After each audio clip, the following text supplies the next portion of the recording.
Budak-budak SPM kat luar sana yang sibuk sangat tak nak ambil SPM kan. Alah, buat apa kau ambil SPM? Jawab kertas BM, BI tu semua tak ada guna. Aku habis sekolah aku nak jadi influencer. Cukup aku ada kamera ni, aku record video dan kalau viral aku jadilah influencer, ambillah paid review apa semua kan. Budak-budak yang berfikiran macam ni, aku nak korang tengok video ni, korang hadam apa yang aku nak cakap ni. Aku nak cakap kat kau, tak semua orang dekat atas muka bumi ni bernasib baik. Memanglah ada ramai orang kat luar sana yang berjaya tanpa sijil SPM. Tapi kau yakin ke kau boleh berjaya tanpa SPM? Kau bayangkanlah sekarang nak apply kerja dekat 7E pun nak kena pakai SPM. Tak payah 7E lah. Kau nak jadi operator kilang pun dia minta SPM. Kalau kau tak ambil SPM tahun ni ataupun SPM kau gagal, macam mana kau nak kerja? Kau nak kerja apa? Yes, mungkinlah korang boleh buat online business kan, berniaga dekat online. Tapi sampai bila? Korang ni muda lagi. Korang patutnya perlu keluar, explore macam-macam benda kat luar sana. Dengan keadaan korang tak ambil SPM, korang tak ada kelayakan apa pun, macam mana korang nak kerja kat luar sana? End up korang duduk rumah, korang terperuk je.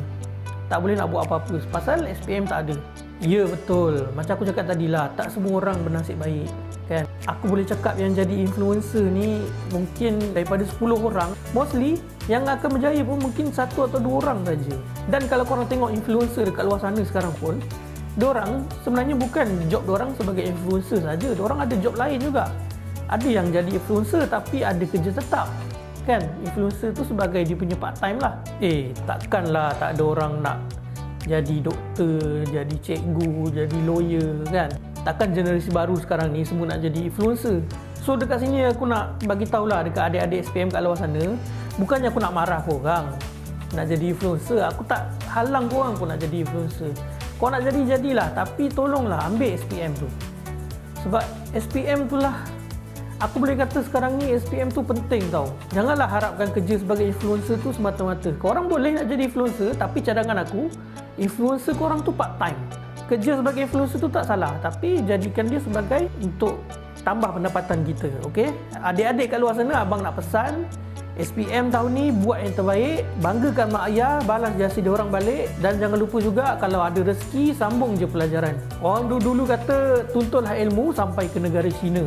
Maksudnya belajarlah selagi mana korang boleh belajar. Abang ni pun walaupun dah beberapa tahun dah habis SPM, dah habis belajar pun dah beberapa tahun dah, tapi sampai ke hari ni abang masih belajar lagi. Ilmu abang ni masih belum cukup lagi. So kalau ilmu abang belum cukup, macam mana adik boleh fikir ilmu adik dah cukup bila adik tak ambil SPM? Adik sendiri fikirlah ya.